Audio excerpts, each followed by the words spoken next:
Assalamualaikum warahmatullahi wabarakatuh. Waalaikumsalam Waalaikumsalam warahmatullahi wabarakatuh. Oke, selamat pagi anak-anak. Selamat pagi Pak Guru. Pagi Pak. Ya, hari ini sehat semua ya. Sehat Pak. Ya, tetap jaga kesehatan di tengah pandemi ini. Tidak lupa untuk Pak Anam ingatkan juga untuk mematuhi protokol kesehatan ya. Oke, untuk sebelum kita awali pembelajaran kita pada pagi hari ini, saya minta Ketua kelas Mas Agus untuk memimpin teman-temannya untuk berdoa. Silakan Mas Agus. Oke, teman-teman, mari kita berdoa untuk mengawali pertemuan pembelajaran kali ini. Berdoa dimulai. Oke, selesai. Ya, Sudah, Pak. ya, terima kasih. Untuk selanjutnya, sebelum kita masuk ke pelajaran, Pak Anam absen dulu ya. Saya absen dulu. Yang pertama, Mas Agus hadir ya. Hadir, Pak. Oke. Selanjutnya, Mbak Alfi.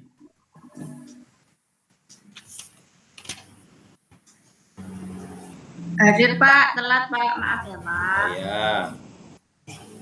Mbak Arifatur. Hadir Pak. Ya, Mbak Irma.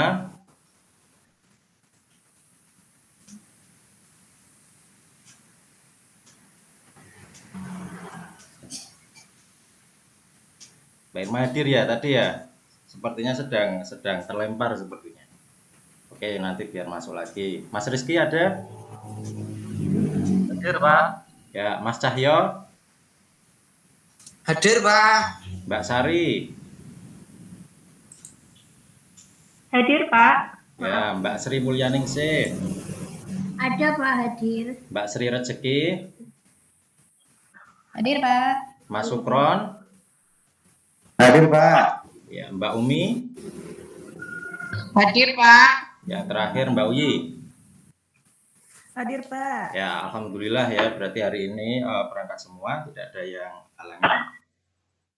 Oke, anak-anak, untuk hari ini ada yang tahu kita akan belajar tentang apa? Ini yang sudah saya tampilkan. Kita akan belajar tentang Hikayat. teks hikayat atau cerita rakyat. Mungkin dari anak-anak, dari kalian mungkin sudah pernah mendengar yang namanya atau bahkan membaca yang namanya cerita rakyat ya. Cerita rakyat. Ada yang pernah membaca atau tidak? Pernah Pak? Pernah. Ya, Mbak Sari pernah membaca cerita rakyat apa Mbak Sari? Kalau hikayat itu Pak, bunga kemuning Pak. Oh ya, bunga kemuning. Pak Ya. Mas Cahyo pernah baca cerita rakyat apa Mas Cahyo? Banyuwangi, Pak. Oh, Banyuwangi ya. Kalau di daerah kita khususnya ya di sekitar Jawa Tengah mungkin kalian pernah mendengar ada cerita Bandung Bondowoso, kemudian ada cerita Rowo Pening. Pernah mendengar nggak? Oh iya, Pak. Nah, Pernah, itu pernah. berkaitan dengan Pernah, Pak. cerita-cerita rakyat. Nah, khusus pada pertemuan kali ini kita akan membahas berkaitan dengan teks hikayat ya. Nah, kompetensinya apa yang akan kalian dapatkan atau yang harus kalian kuasai, yaitu mendeskripsikan nilai-nilai dan isi cerita rakyat atau hikayat baik lisan maupun tulisan. Nah, ini kompetensi ini. Jadi kemampuan ini yang akan kalian harus capai pada pembelajaran kita kali ini. Nah, apa manfaatnya kira-kira? Yuk kita simak dulu. Nah, perhatikan ilustrasi berikut. Ada gambar apa di sini, Mas Agus? Itu gambar anak-anak yang mau minta permisi pada mak-mak ya. Ya, kepada ibunya atau neneknya mungkin ya. Oh ya. Ya, oke. Nah, dari gambar ini ya, kira-kira pesan apa yang ingin disampaikan dari gambar ini? Apa Nilai moral, kalian Pak? apa? Nilai moralnya, Pak. Oh ya, ada Nilai nilai moral. moral ya, Nilainya, Pak. ada nilai moral. Nah, apakah nilai moral ini kalian praktikkan sehari-hari ketika berjalan di depan orang tua kalian atau bapak ibu kalian? Ayo coba ngaku Ya. jujur. Ya, Pak. Iya, Kadang-kadang, Pak. Ya, kadang-kadang ada yang iya, ada yang tidak. Nah, ini nanti kalian bisa melihat diri kalian sendiri. Kira-kira apakah kalian sudah seperti ini atau belum? Ini moral yang baik atau buruk sebenarnya, Cak? Baik. Ya, Baik. baik ya. Oke. Kita lihat ilustrasi yang kedua. Baik, Nah. Pak. Kira-kira dari gambar ini, Mbak Umi, kira-kira bagaimana? Kenapa Pak? Saya? Ya, Wah ya. Dari gambar sini saya melihat dua siswa yang sedang diawasi oleh gurunya ketika ujian.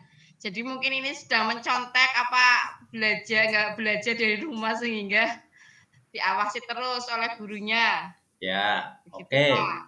Jadi ini juga ada suatu pesan ya atau nilai yang sebenarnya ingin disampaikan dari gambar ini. Mungkin ini juga menjadi kebiasaan kalian ketika ulangan, ketika semesteran, mungkin yang tidak belajar nyontek temannya dan lain sebagainya. Nah, ini juga oh enggak, Mas Ayo. Enggak Pak, nggak baik gitu Pak. Enggak, Pak. Oh, enggak. Sendiri, Pak.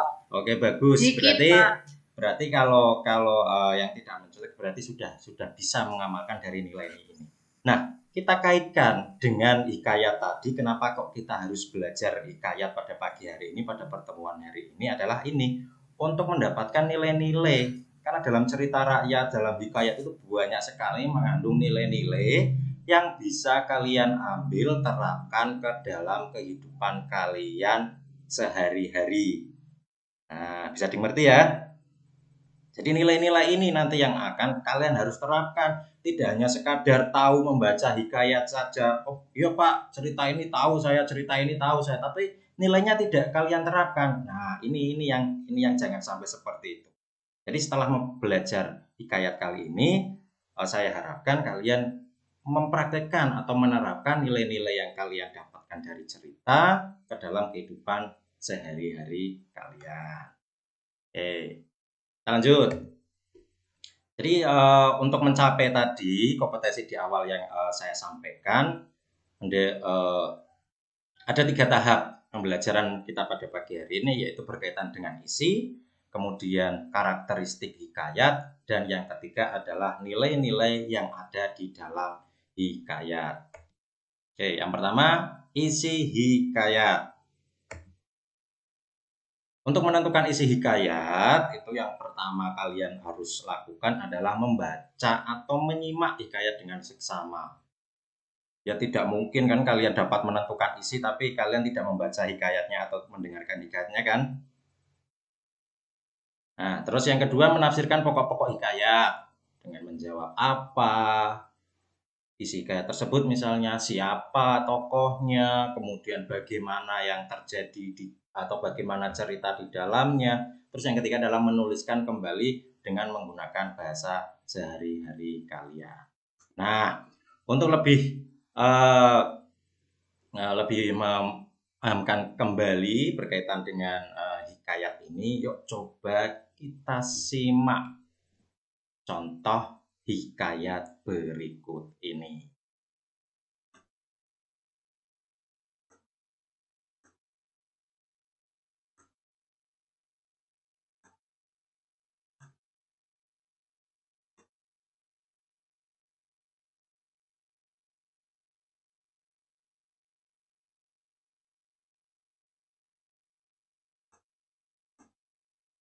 Ya, sudah tampil ya? Sudah. Sudah, Pak. Ya Pak, Oke. sudah. Ya. Saya putar, kalian simak dengan baik, kemudian catat kira-kira poin-poin penting yang ada dalam hikayat ini. Jadi mengerti? Bisa, Pak. Oke. Oke Pak. Pak.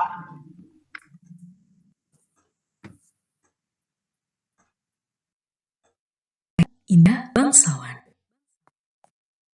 Tersebutlah perkataan seorang raja yang bernama Indra Bungsu dari negeri Kobat Syarial. Setelah berapa lama di atas kerajaan, tiada juga beroleh putra. Maka pada suatu hari, ia pun menyuruh orang membaca doa kunut dan sedekah kepada fakir dan miskin. Pada akhirnya, Tuan Putri Siti Kendi pun hamilah dan bersalin 2 orang putra laki-laki. Adapun yang tua keluarnya dengan panah dan yang muda dengan pedang. Maka Baginda pun terlalu amat sangat sukacita dan menemui anaknya yang tua Syapri dan yang muda Indra Bangsawan. Setelah beberapa lamanya, mereka belajar pula ilmu senjata, ilmu hikmat, dan isyarat tipu peperangan. Maka Baginda pun bimbanglah.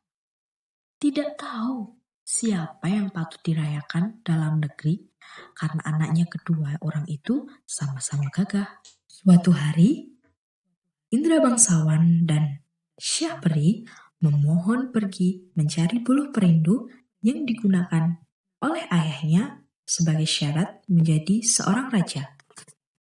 Mereka masuk hutan, keluar hutan, naik gunung, turun gunung, masuk rimba, keluar rimba, menuju arah matahari hidup. Maka datang pada suatu hari, hujan pun turunlah dengan angin ribut, taufan, kelam kabut, gelap gulita, dan tiada kelihatan barang satupun.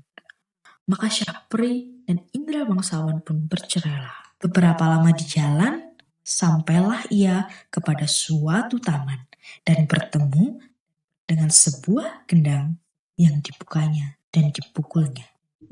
Tiba-tiba ia terdengar orang yang melarangnya memukul gendang itu. Lalu diambilnya pisau dan gendang itu muncullah Putri Ratnasari dari gendang. Putri Ratnasari menerangkan bahwa negerinya telah dikalahkan oleh Garuda. Itulah sebabnya ia ditaluh orang tuanya dalam gendang. Indra Bangsawan pergi mencari saudaranya. Ia sampai di sebuah gua dan bertemu dengan seorang raksasa. Raksasa itu menjadi neneknya dan menceritakan bahwa Indra Bangsawan sedang berada di negeri Antah Brantah yang diperintah oleh Raja Kabir. Adapun Raja Kabir itu takluk kepada Buraksa yang akan menyerahkan putrinya, yaitu Putri Kemalasari, sebagai upeti. Ditambah bahwa Raja Kabir sudah merancangkan bahwa siapa yang dapat menangkap Buraksa akan dinikahkan dengan anak perempuannya yang terlalu elok parasnya. Tak berapa lamanya, Putri Ratnasari pun sakit mata. Terlalu sangat. Para ahli nujum mengatakan hanya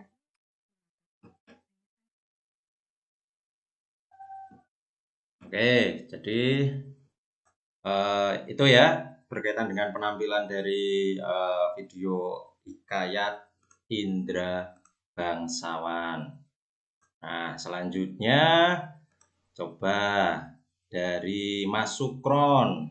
Kira-kira hikayat tadi bercerita tentang apa, Mas? Atau siapa, Mas?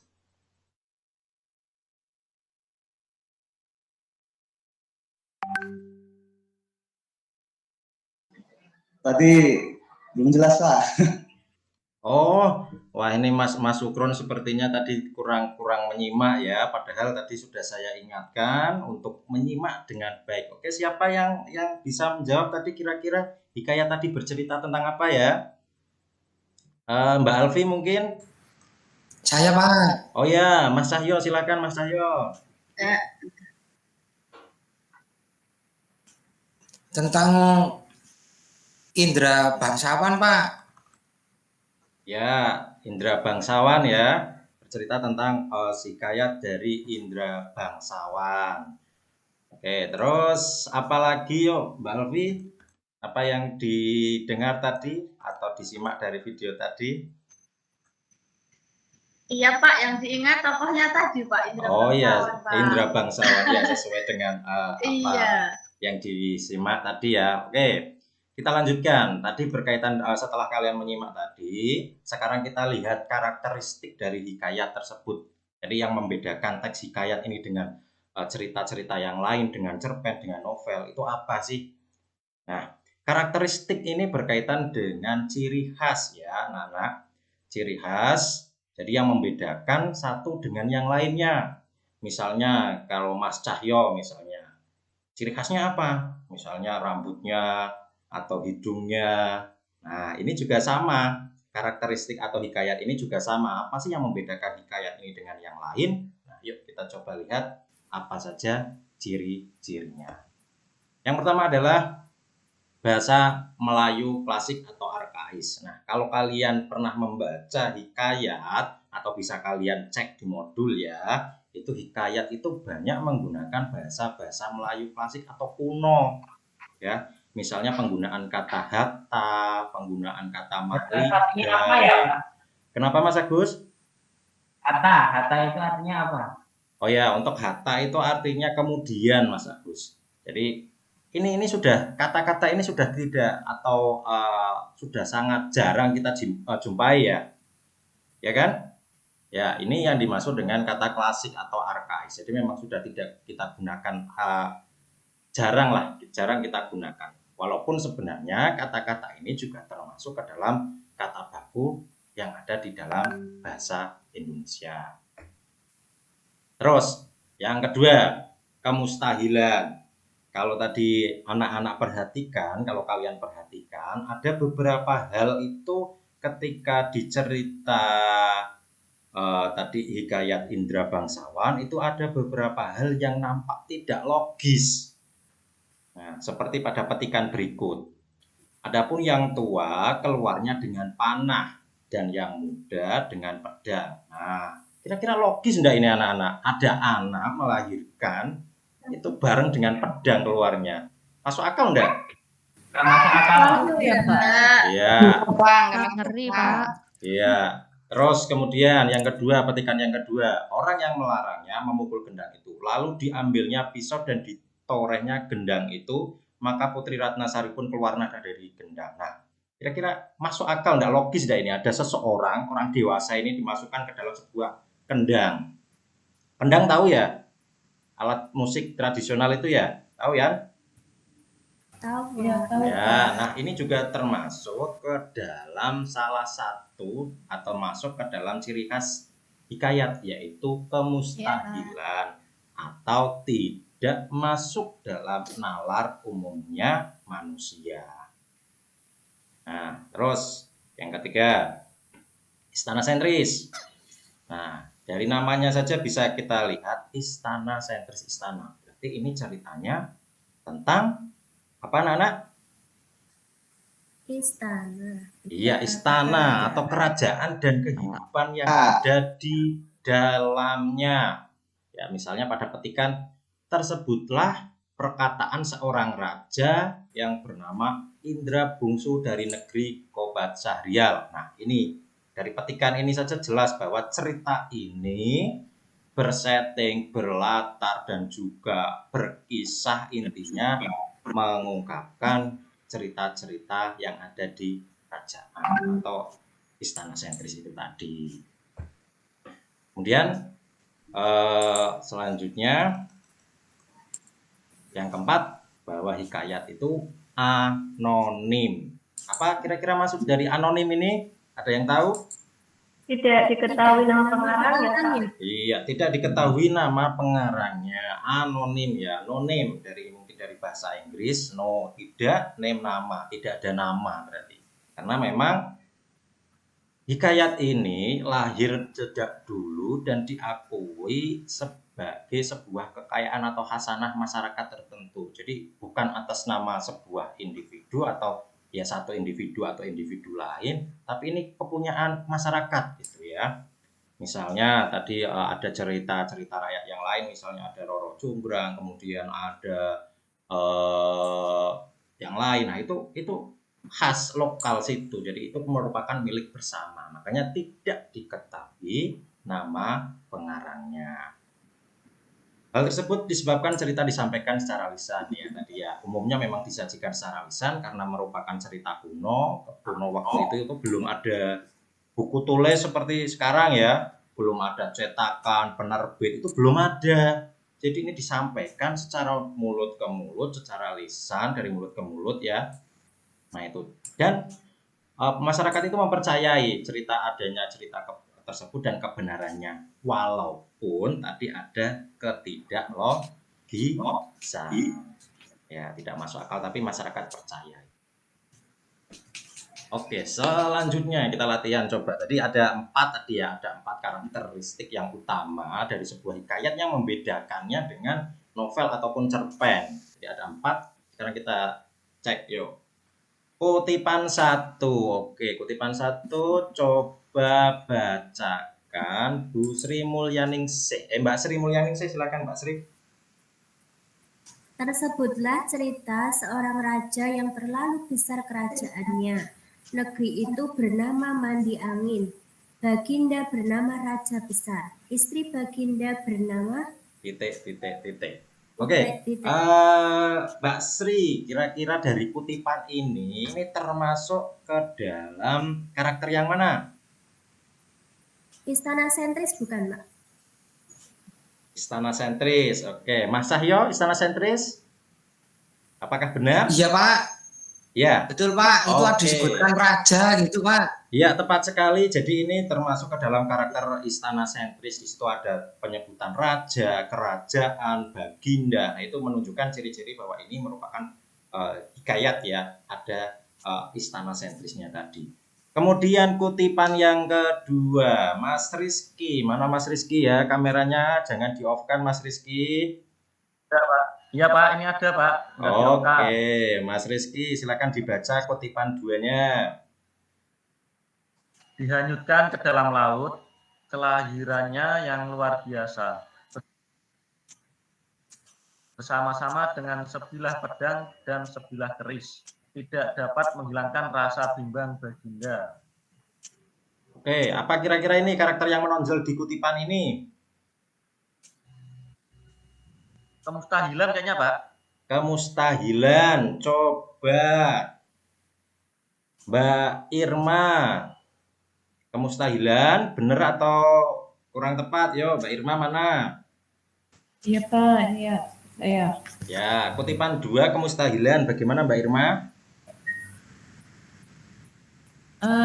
Iya Pak, kayaknya kemustahilan.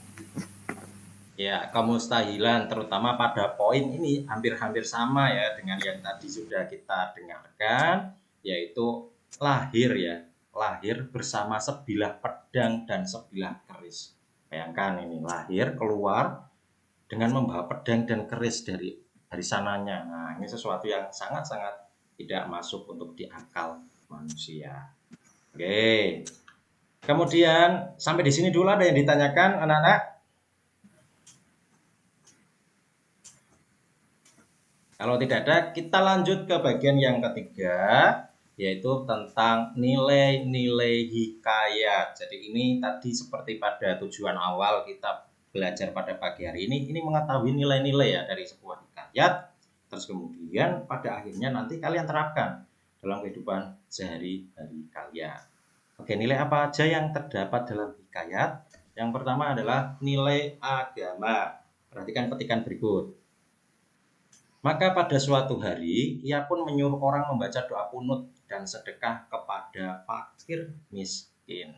Nah, pada petikan ini ada nilai agama, ada pesan yang ingin disampaikan bahwa ketika kita mempunyai sebuah keinginan, ya kan, kalau dalam mapel misalnya, di mapel apa ya ini ya, anak-anak ya, Quran hadis atau fikih ya, atau yang lain. Ketika kita ada keinginan, kita disuruh untuk membaca doa kunut dan bersedekah, ya kan? Bersedekah itu kan akidah akhlak Pak. Oh ya, akidah akhlak. Oke. Ya, pada suatu hari ia pun menyuruh orang membaca doa kunut. Nah, ini dari nilai ini kita bisa ambil, kita bisa terapkan bahwa ketika kalian misalnya mempunyai keinginan, ketika kalian mempunyai sebuah hajat, itu jangan segan untuk terus berdoa dan juga sedekah kepada fakir dan miskin dan juga kepada anak yatim. Apalagi ini di bulan Suro. Nah, nanti bisa kalian praktekkan langsung kepada lihat di sekitar kalian, kanan kiri kalian, tetangga kalian, ya kan? Nah, itu nanti bisa kalian terapkan. Jadi nilai agama ini nilai yang berkaitan dengan sebuah keyakinan ya spiritual. Jadi spiritual keyakinan seseorang terhadap dia dan juga Tuhannya. Bisa diartikan kurang lebih seperti itu. Terus yang kedua ada nilai moral. Nah, moral ini juga tadi sudah kita singgung di awal ketika kalian melihat ilustrasi ada seorang anak yang berjalan merunduk minta permisi di depan orang tua. Nah, itu fenomena yang saya lihat sudah sangat jarang. Ya, saya lihat sangat jarang sih terjadi. Nah, contoh petikannya, setelah mendengar kata-kata Baginda, Sahperi dan Indra bangsawan pun bermohon pergi mencari buluh perindu. Mereka masuk hutan. Nah, ini ya, tadi si kembar tadi, Sahperi dan Indra bangsawan, setelah mendengar kata-kata Baginda. Baginda itu apa sih, anak-anak? Sapaan untuk siapa? Raja, Pak. Ya, raja. Raja, Pak. Ya, raja atau ayah. Ayah, ayah. Berarti ayah dari Sahperi dan Indra bangsawan. Nah, dari petikan ini kita bisa melihat bahwa ada nilai moral yang bisa kita ambil, bahwa kita harus selalu mendengar atau melaksanakan perintah dari orang tua kita. Nah, coba kalian refleksi diri kalian ketika disuruh bapak ibu kalian lagi nonton TV, lagi nge-game, disuruh, "Dek, belikan sayur sana." "Cek, Bu, saya nge-game online, orang iso dipaus," misalnya. Ya enggak kalian, ayo coba. Ini Mas Agus nih biasanya mabar sama teman-temannya nih. Ketika disuruh mesti alasannya seperti itu. Kok Bapak tahu? Oh ya. Ya, nah ini jangan ya. Jadi ketika kalian misalnya nanti kalian terapkan di kehidupan ketika disuruh orang tua itu langsung tandang. Bapak Ibu nyuruh apa? Oke, siap Bu. Siap Bapak. Tapi ongkosnya jangan lupa misalnya seperti itu enggak apa-apa, tapi yang penting kalian ready dulu, baru setelah itu minta upah, enggak masalah saya kira ya. Oke, terus Pak, itu moral. mau tanya, Pak. Oh ya, silakan Mas Agus. Itu nilai moral dengan nilai agama itu bedanya apa, Pak?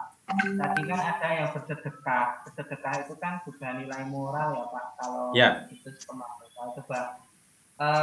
perbedaannya apa ya, Pak? Oke, kalau nilai moral itu nilai agama itu lebih ke keyakinan ya. Keyakinan Mas Agus itu sebuah keyakinan atau tuntutan yang diajarkan oleh agama-agama tertentu. Sementara kalau nilai moral ini lebih ke etika yang berlaku di masyarakat tertentu. Di masyarakat tertentu ini tentunya berbeda. Misalnya kita di Jawa Tengah ya. Kita di Jawa Tengah di Kabupaten Kendal ini ada etika-etika tertentu. Misalnya berbeda dengan etika atau moral yang berlaku di mana ya, misalnya atau di luar Jawa atau di provinsi yang lain misalnya, itu bisa. Tapi kalau agama itu lebih general ya, lebih umum misalnya tentang kewajiban sholat, tentang tuntunan sedekah itu berlaku secara umum dimanapun misalnya kalian berada, itu ya seperti itu nilai agama. Kalau moral biasanya lebih ke etika-etika tertentu, lebih rinci, itu aja. Jadi ngerti ya Mas Agus ya? Oke, jadi moral ini berkaitan dengan etika atau baik buruk dari sebuah perilaku. Itu fokusnya. Kemudian yang ketiga ada nilai sosial. Dari bahasanya bisa kita lihat nilai sosial ini berarti berkaitan dengan interaksi antara satu individu dengan individu lainnya dalam sebuah masyarakat. Contohnya di sini. Dayanya dengan segera Sahperi mengeluarkan dayang-dayang itu. Tatkala Garuda itu datang, Garuda itu dibunuhnya. Nah, jadi ini kurang lebih nilai sosialnya membantu sesama. Pada kata-kata petikan mengeluarkan dayang-dayang itu, terus Garuda datang, Garuda itu dibunuhnya. Karena dalam cerita tadi diceritakan bahwa Garuda ini menyerang dari negara dayang-dayang tersebut berada. Jadi itu berkaitan dengan nilai sosial. Nah, ini juga bisa kalian terapkan ya, terapkan ke dalam kehidupan sehari-hari. Ada teman yang kesusahan misalnya ketika kalian pulang sekolah kemudian ada temannya yang bocor di jalan kebana, jangan kalian tertawakan, dibantu, disetep, didorong dulu ke tambal ban yang terdekat ya. Nah, ada temannya yang kesusahan yang lain misalnya apa gitu, ya dibantu. kalaupun ditertawakan ya paling enggak tertawakan dulu tapi dibantu akhirnya enggak apa-apa. Biasanya ada teman misalnya jatuh ke selokan itu ya biasanya seperti Mas Cahyo ini sebelum membantu ya pasti ditertawakan dulu. Ya Mas Cahyo? Iya, tapi tetap dibantu, tetap dibantu. Itu nilai ya, nilai sosial membantu sesama teman. Itu nilai sosial itu harus kalian terapkan. Harus kalian terapkan nilai-nilai ini dalam kehidupan sehari-hari kalian. Oke, terus selanjutnya ada nilai budaya juga. Ini budaya ini contoh petikannya di sini. Ditambahkannya bahwa Raja Kabir sudah merencanakan bahwa barang siapa yang dapat membunuh Buraksa itu akan dinikahkan dengan anak perempuannya yang terlalu elok parasnya itu. Nah, ini ya, jadi barang siapa yang membunuh akan dinikahkan dengan anaknya. Nah, ini berkaitan dengan yang namanya sayembara ya. Nah, anak-anak tahu sayembara? Apalagi ini momen 17-an ini pasti ada ini. Panjat Pinang tahu? Tahu, Pak. Ya, nah ini berkaitan dengan sebuah budaya ya, bahwa misalnya panjat pinang itu kan kalau kita analogikan, ya kalau kita analogikan panjat pinang itu yang berhasil mendapatkan hadiah di atas itu ya yang berusaha dengan sungguh-sungguh, yang memang pantas atas kerja kerasnya, ya tidak? Ya. Ya, nah ini nilai budaya bahwa kebiasaan-kebiasaan seperti ini, misalnya tadi berkaitan dengan misalnya di sini sayembara, nah itu bisa kalian terapkan ketika kalian misalnya ingin berusaha atau ingin mendapatkan sesuatu kemudian berusaha, itu termasuk dalam nilai budaya tadi, itu ya kurang lebih berkaitan dengan seperti itu. Jadi budaya ini berkaitan dengan sebuah kebiasaan di masyarakat yang berlaku di masyarakat tertentu. Nah, misalnya kalian ada budaya yang bagus di situ, misalnya dalam sebuah hikayat yang budaya tersebut baik, ya kalian ambil, kalian terapkan dalam masyarakat kalian. Ketika ada budaya yang tidak baik, nah itu sebagai contoh buruk yang tidak perlu kalian ambil atau tidak perlu kalian terapkan. Seperti itu, bisa dimengerti? Bisa. Oke, Bisa, Pak. selanjutnya yuk coba kita latihan lagi sekarang. Anak izin dulu ya Pak. Ya, silahkan. Bentar ya. Latihan lagi yuk, Mbak Uyi. Untuk kutipan 1, coba yuk baca Mbak Uyi kutipan 1. Ada nilai apa di situ?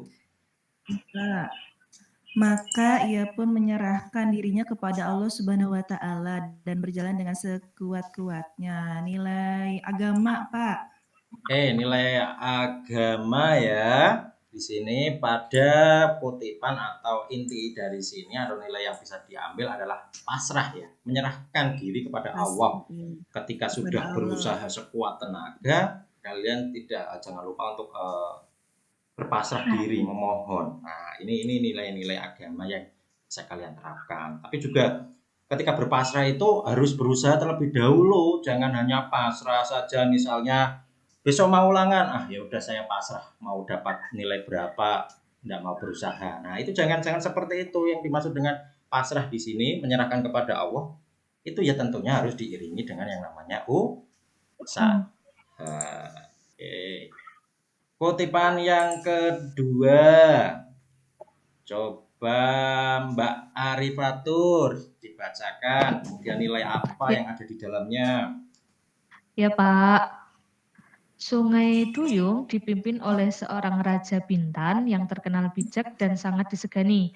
Pada suatu malam, sang suami berkeluh pada si ... Moral bukan Pak?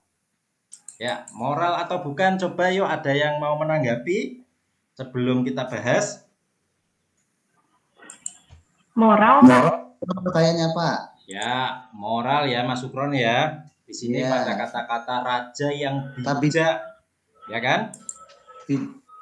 bijak. Ya, bijak. Jadi ketika di sini dari ini bisa kita ambil sebuah moral bahwa ketika raja itu kan dianalogikan sebuah, kalau sekarang pemimpin mungkin ya. Pemimpin itu harus bijak kepada rakyatnya, harus bijak ketika memberikan misalnya keputusan, misalnya Nah, itu nilai-nilai yang bisa kita ambil dari ini. Misal nanti Mas Sukron di desanya menjadi kepala desa misalnya. Nah, itu ketika menjadi pemimpin harus bijak Mas Sukron. Ya, Mas? Iya. Ya, Mas Sukron harus bijak misalnya jadi kepala desa atau jadi Bapak Camat atau Bapak Bupati nantinya siapa tahu. Amin ya. Presiden, Pak, presiden. Oh ya, lebih tinggi lagi mungkin presiden. Nah, itu harus bijak, harus benar-benar bijak. Itu yang bisa kalian ambil. Oke, sampai di sini untuk pembahasan kita dari awal tadi sampai sini. Ada yang perlu ditanyakan? Kalau tidak ada, langsung saja setelah ini kalian kerjakan lembar kerja. Sebelumnya saya akan membagi kalian ke dalam 3 kelompok maya. Jadi silahkan untuk kelompok 1 nanti ada Mas Agus, Mbak Alfi, Mbak Arifat, dan Mbak Irma untuk kelompok 1. Untuk kelompok 2 ada Mas Rizky, ada Mbak Sari, Mbak Nugroho, dan Mas Nugroho dan Mbak Sri Mulyaningsih. Terus untuk kelompok 3 ada Mbak Sri Rezeki, Mas Sukron, Mbak Umi, dan Mbak Uyi. Nah, silahkan kalian bisa berdiskusi lewat grup WA. Silahkan saling japri. Kemudian untuk linknya juga akan saya berikan di grup WA. Silahkan dibuka, diskusikan. Ketika ada hal-hal yang perlu kalian tanyakan, kesulitan, silahkan ditanyakan. Saya beri waktu kurang lebih sekian menit. Oke, silahkan untuk berdiskusi secara maya.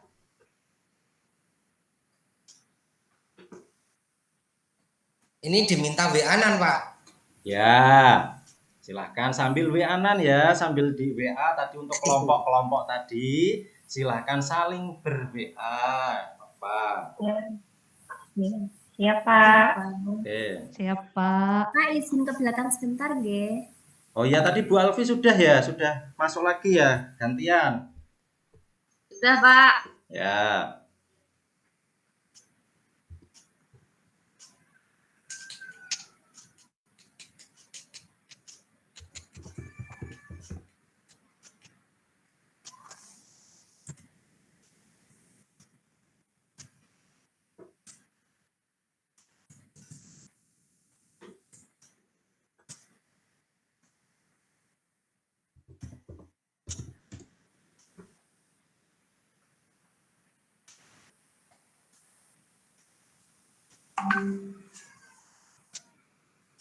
Pak Guru. Ya, Mas Sahyo, ada kesulitan apa? Ini teman-teman bertanya. Tadi lupa diminta mendiskusikan apa. Oh ya. Saya juga lupa. Oh ya. Untuk yang didiskusikan itu sudah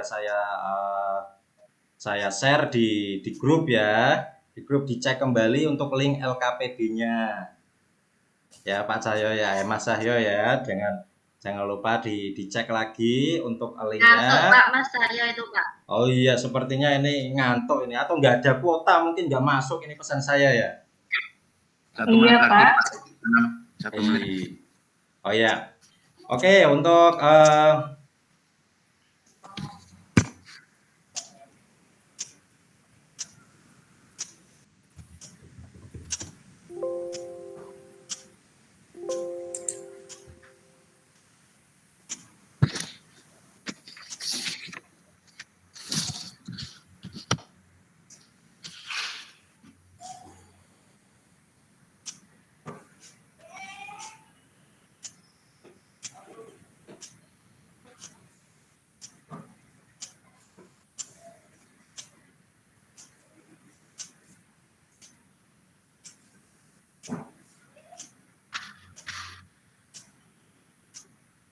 Oke, silahkan. Waktunya sudah habis.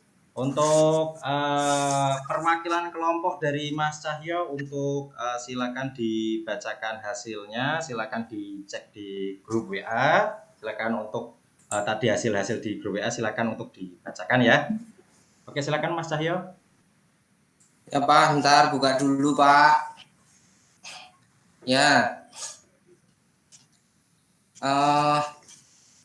Saya bacakan hasil diskusi kelompok kami. Ya, satu saja nggak Yang apa-apa Pak. pertama, apa? Ya, silakan bacakan. Pak Guru. Bacakan Pak. Ya, ada karakteristik Hikayat Bunga Kemuning itu istana sentris. Kutipan teksnya, dahulu kala ada seorang raja memiliki 10 putri raja itu ya Pak ya. Antonim. Kok antonim tuh? Ini anonim anonim ya Pak. Anonim. Tidak diketahui pengarangnya dengan jelas. Ini teman-teman nulisnya buru-buru Pak tadi Pak. Ya, oke. Kemudian ada kemustahilan. Pokoknya saya nggak mau salah, pokoknya teman-teman yang salah.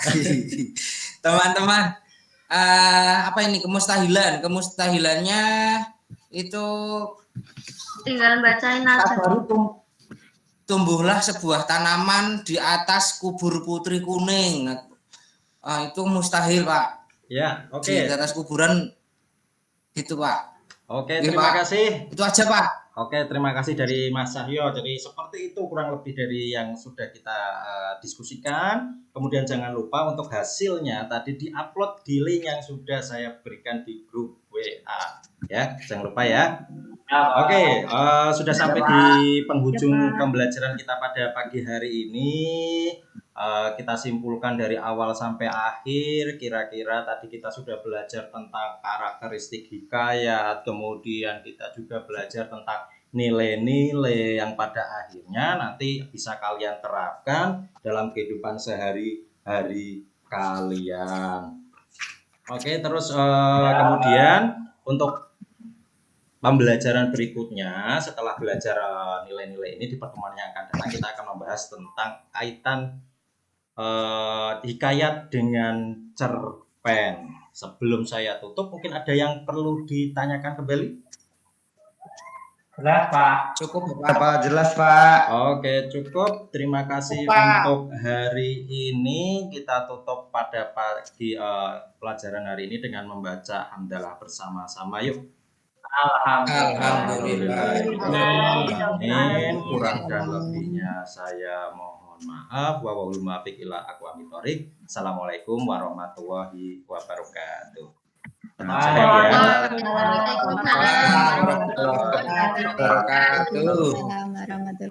Baik, terima kasih Pak Ahmad Rizal.